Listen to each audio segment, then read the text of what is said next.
Hey everyone, welcome back to our channel. In this video, I will be showing you how to sign in to Google Admin Console. So, let's get started. First, you must have your Google Admin account. Second thing to do is open any web browser on your PC. Then, search for Google Admin Console and click on this Sign in to your admin console. From here, make sure that your email address does not end at gmail.com, same on the example over here.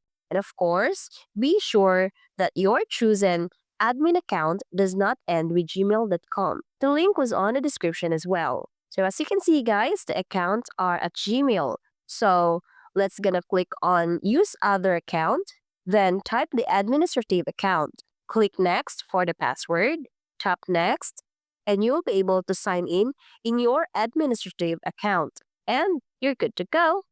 You can now use the Google Admin Console easily. Alright? So that's how to sign in to Google Admin Console.